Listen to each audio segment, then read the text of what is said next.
Most investors think DCA is one of the best strategies out there, and they're not wrong. But there's a smarter version almost nobody uses, and it can give you better results with the same effort.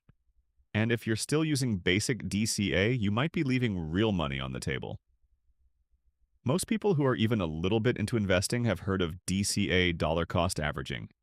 It's the strategy explained in every other finance video, recommended to every beginner, and honestly, it works. But today, I want to show you something that almost nobody talks about. There's an upgraded version of this strategy that, with the same amount of time and effort, consistently delivers better results. And if you're still using basic DCA, you're leaving real money on the table. But let's start from the beginning. Let's look at how classic DCA is usually explained. Imagine you open YouTube and land on another finance channel.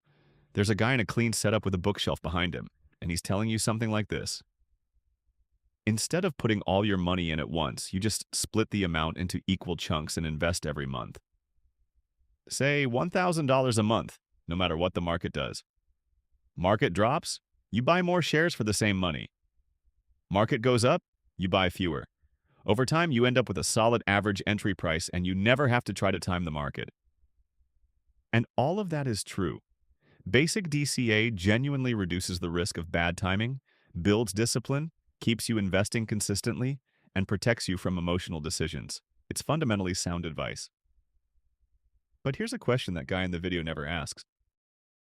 If the market just dropped 30% and you know you're buying assets at a discount, why are you still putting in exactly $1,000? Why not more? And on the flip side, if the market is up 40% over the last 3 months and everything is expensive, why are you still putting in 1,000? Why not less?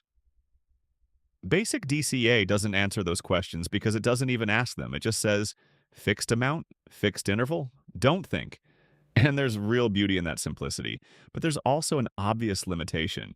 Now let's talk about what I consider a significantly smarter version of this approach. It's called value averaging, or VA. Don't confuse it with DCA, it's a different strategy, even though the core logic rhymes. It was developed by Harvard economist Michael Edelson back in 1988. He published a paper in the Financial Analyst Journal and later wrote an entire book on the subject.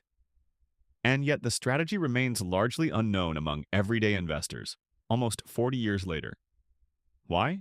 Because it's slightly more involved to execute, and finance content creators love simple sound bites. But more involved doesn't mean complicated. You'll see. Here's the core idea behind value averaging. Instead of investing a fixed dollar amount each month, you set a target for what your portfolio should be worth, and every month you invest exactly enough to hit that target. If the market dropped and your portfolio is worth less than planned, you invest more. If the market ran up and your portfolio is worth more than planned, you invest less. Sometimes, nothing at all. In theory, during extreme market runs, you might even sell a small portion of your portfolio. But in practice, for most investors, especially early on, that almost never happens. And I'll explain why in a moment. Let's break this down with a concrete example. Say your goal is to grow your portfolio by $1,000 per month. That means month 1, your target is $1,000. Month 2, $2,000. Month 3, $3,000, and so on. This is your value path. Now here's what happens in reality. Month 1, you put in $1,000. The market doesn't move. Portfolio is worth $1,000. On track. Month 2, the market's up 10%. Your $1,000 grew to $1,100, but your target for this month is $2,000. So you only need to add $900, not $1,000. The market did part of the work for you, so you invest less. Month 3, the market drops 15%. Your $2,000 dropped to $1,700. Target is $3,000. You need to put in $1,300, more than you planned. But the market is cheaper, and you're buying more assets at a lower price. That's exactly what you want. See the logic? You're automatically buying more when it's cheap and less when it's expensive. Not because you're predicting the market, just because the math works that way. And that's the real power of this strategy. It turns market volatility into an advantage instead of a source of stress. When the market drops, the average investor gets nervous and wants out. The value averaging investor just follows the plan and puts in more. When the market rips higher, the average investor feels the FOMO and wants to go all in. The value averaging investor stays calm and puts in less. The strategy literally forces you to behave rationally, even when every instinct is screaming the opposite. Now let's talk real numbers. Does value averaging actually beat DCA? Edelson himself ran detailed historical analysis of the U.S. market across multiple decades and showed that VA consistently outperformed DCA by roughly 1 to 2% per year.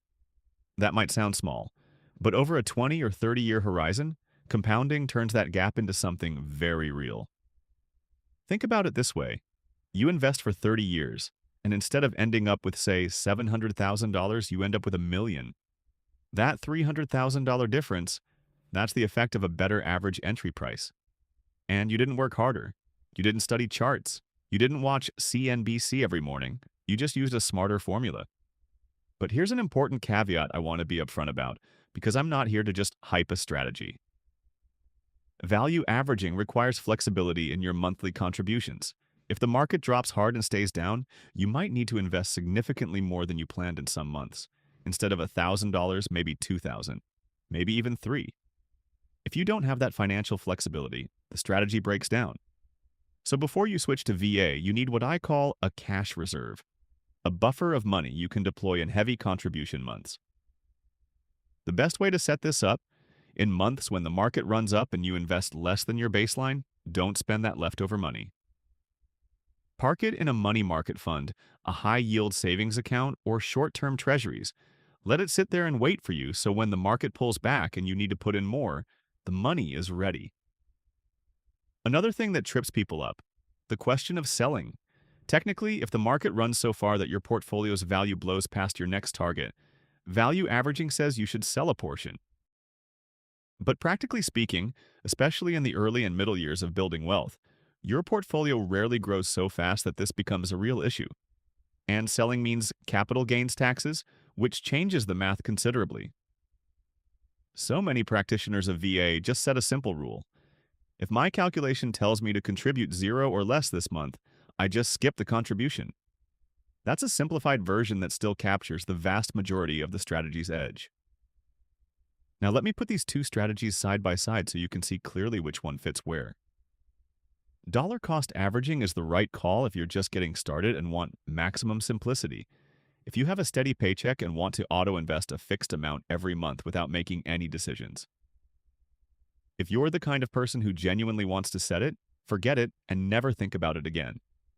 If your time horizon is long and your monthly amount is relatively modest.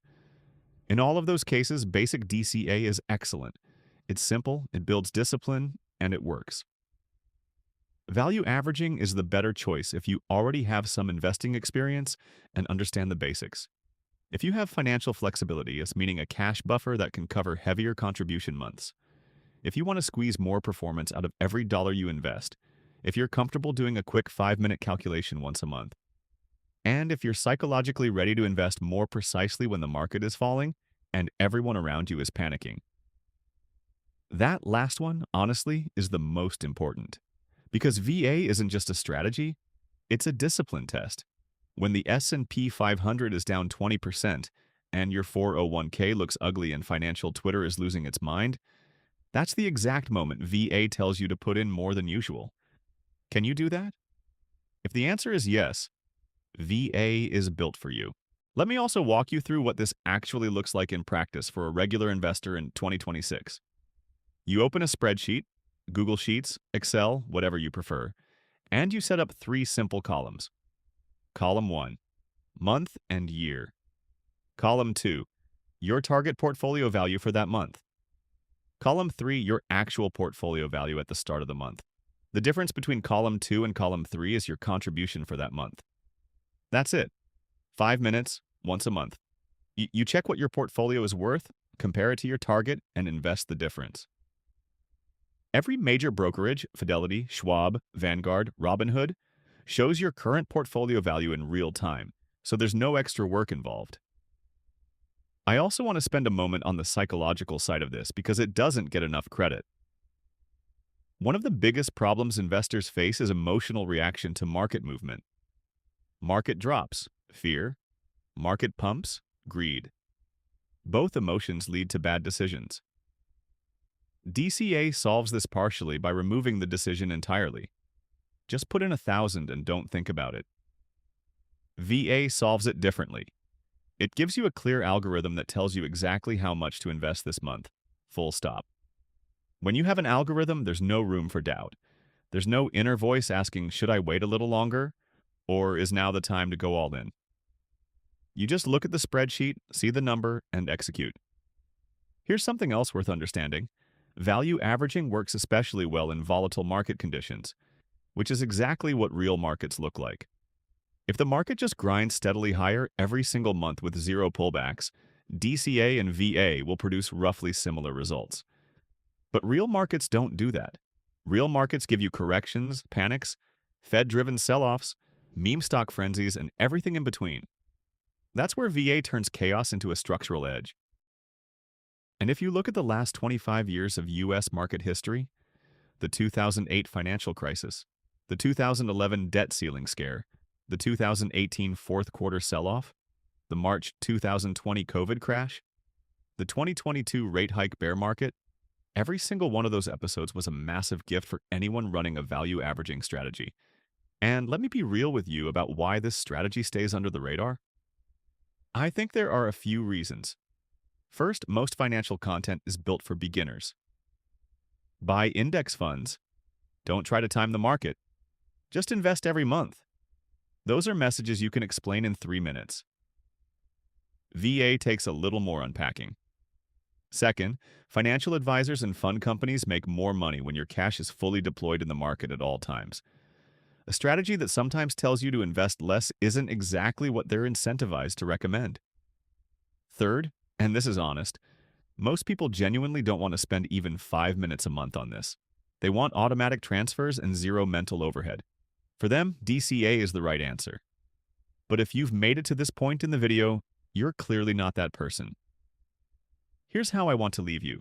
The goal of this video was never to convince you that DCA is bad. It's a great strategy. If you're using it, you're already ahead of the majority of Americans who aren't investing at all. But if you're ready to take one small step further, learn just a little more, give it 5 minutes a month instead of 0, value averaging can deliver meaningfully better results with the same money and the same time horizon. It's not a hack. It's not a secret Wall Street doesn't want you to know. It's just math. Math that takes what the market already does naturally, moves up and down, and turns that into a consistent edge in your favor. Subscribe if you want more content like this, where we go a little deeper than the standard advice and find the tools that most people never hear about. If this video was helpful, hit like. See you in the next video.